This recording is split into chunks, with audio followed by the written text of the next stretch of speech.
for Indiana is 6 for their last 8 from the floor after starting 0 for 4.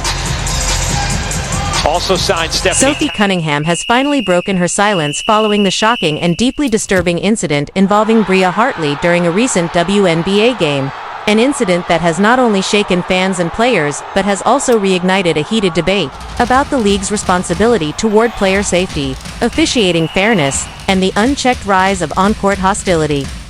And while Cunningham herself opted for a calm, measured, and even restrained approach in the immediate aftermath, she still made a statement that was impossible to ignore by subtly retweeting a post from her sister, which many interpreted as a carefully crafted signal of solidarity and a quiet, but firm assertion of where she stands on the issue, one that underscores both her resilience and the powerful presence of her family's unwavering support in moments of crisis.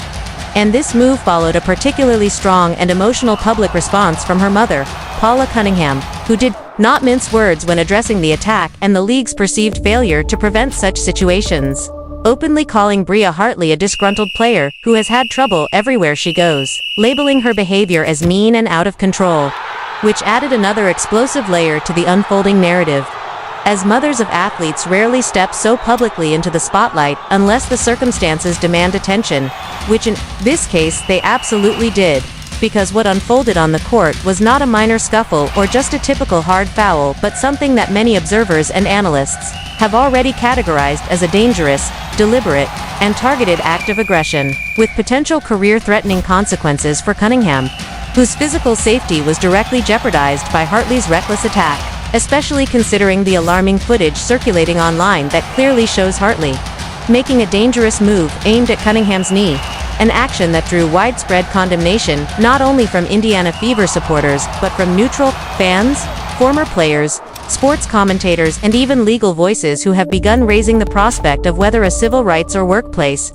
safety investigation may ultimately be necessary to protect athletes like Cunningham from repeated targeting, intimidation, and physical harm, because this is no longer simply a matter of basketball being physical or tensions running high in competition, but rather an escalating issue that exposes deep cracks in the WNBA's system of officiating, accountability, and player conduct enforcement, and the lack of sufficient punitive measures has fueled frustration to the point that people are now calling for federal scrutiny, arguing that women athletes deserve equal protection and cannot be dismissed when clear evidence suggests harassment or deliberate targeting. And what makes this case even more glaring is the broader context in which it happened, as Cunningham in her post-game comments directly addressed not only her personal ordeal but also the ongoing controversy surrounding officiating inconsistencies, highlighting the way referees have seemingly given Paige Bueckers, another highly visible star, what Cunningham described as every whistle, suggesting a stark contrast in how certain players are officiated compared to herself and others, which reinforces a perception of favoritism, double standards, and structural bias in the league, something that has been quietly discussed in basketball circles for years but is now boiling into mainstream outrage thanks to incidents like this. And while Cunningham's own voice in the moment remained calm and dignified, the fact that she chose to spotlight this inequity shows her determination, not only to defend herself but also to call out a system that appears flawed and unbalanced. And this honesty has resonated powerfully with fans who have been voicing similar frustrations, sparking heated discussions across social media platforms, sports talk shows, and fan forums. And in the middle of all this noise, Cunningham herself demonstrated remarkable resilience and character by also sharing positive glimpses of her personal and team life, posting photos with teammates, friends, and loved ones, signaling that even though she had just been subjected to a frightening on-court assault, she refuses to let the negativity define her journey, instead choosing to highlight her bonds, her joy, and her determination to stay grounded in gratitude and positivity, which many see as a testament to her leadership and inner strength. And yet, despite this outward composure, the reality remains that the attack itself was alarming in both its intention and execution, because when video evidence clearly shows Hartley aggressively targeting a player's knee, a body part that, if injured, could potentially end a career, it crosses the line from competition into something more sinister. And the outcry has not been limited to casual fans but has included former athletes who know firsthand the risks of career-ending injuries,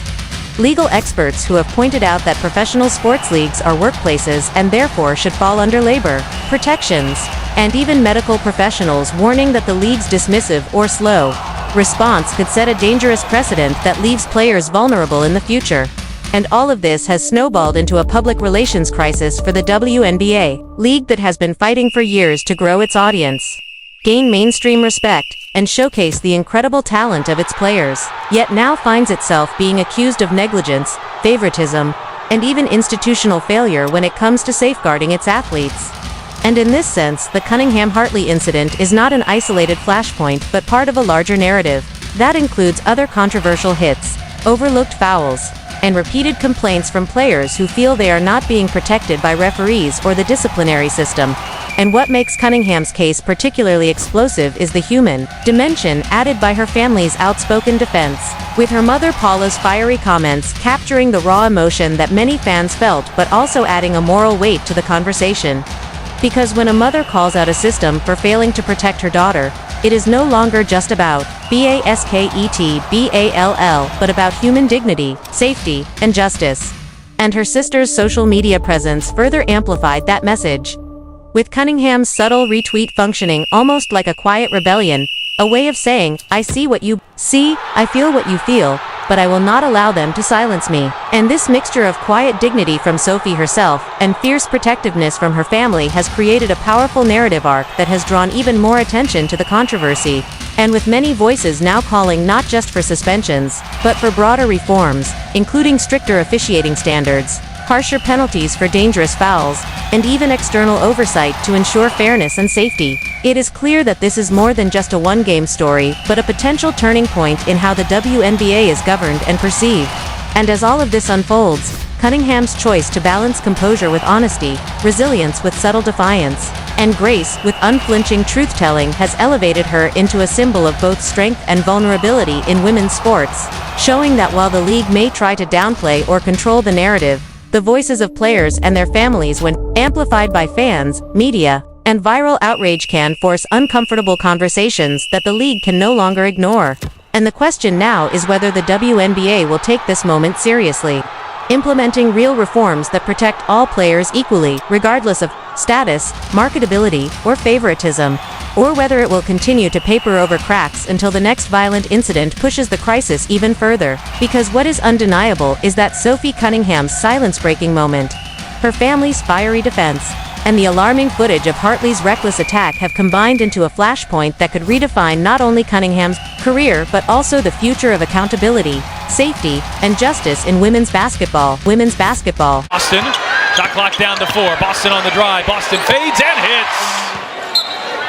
Many observers have described this shocking incident involving Sophie Cunningham and Bria Hartley as a clear attempt to deliberately harm, and that description has only intensified the urgent and unavoidable conversation about the immediate need for stronger, tougher, and more consistently enforced safety measures within the WNBA, because when a player is targeted with such reckless intent, especially in an era where injuries can destroy careers in seconds,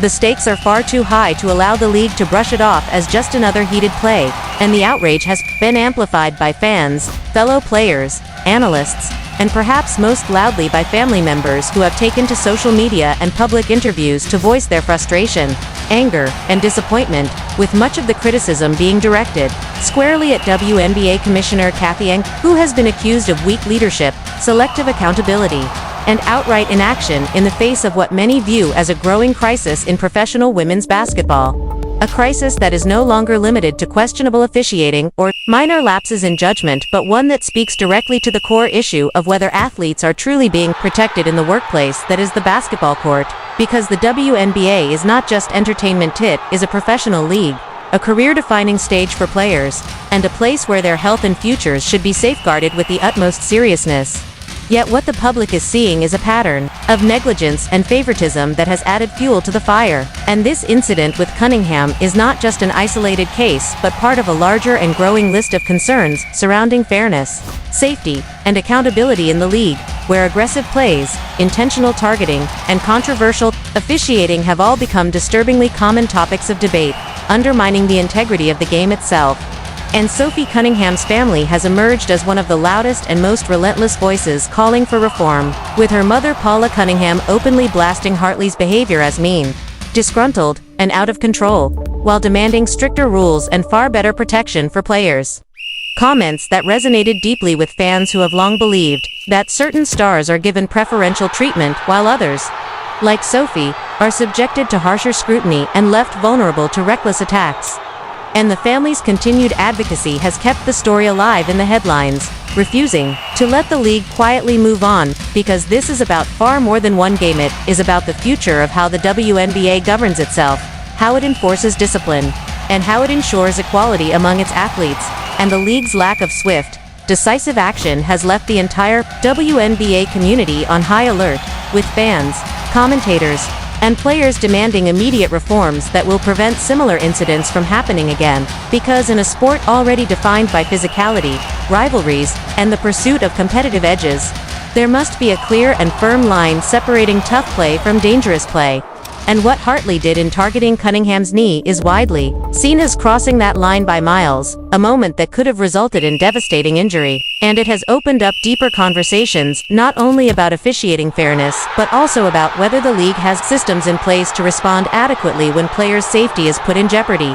Conversations that go beyond Sophie Cunningham herself and touch on the broader responsibilities of professional sports organizations in protecting their athletes as employees, human beings, and role models. Because history shows us that when leagues fail to act, patterns of dangerous behavior only escalate, and fans are already drawing parallels to past incidents where questionable fouls and aggressive targeting went unpunished, leading to an environment where players feel unsafe and unsupported, which damages not only their physical well-being, but also the trust between players and the league that is supposed to protect them. And Sophie's family, by continuing to speak out, has made it clear that silence is not an option, that change must come, and that the public will not accept vague statements and symbolic penalties, but will instead demand real accountability and structural reform, whether that means harsher suspensions, stricter enforcement of rules, or even independent oversight to guarantee fairness. And this controversy is not just a momentary scandal, but a reflection of a deeper struggle within professional women's basketball, one that highlights how female athletes, despite their incredible talent and dedication, often face institutional neglect.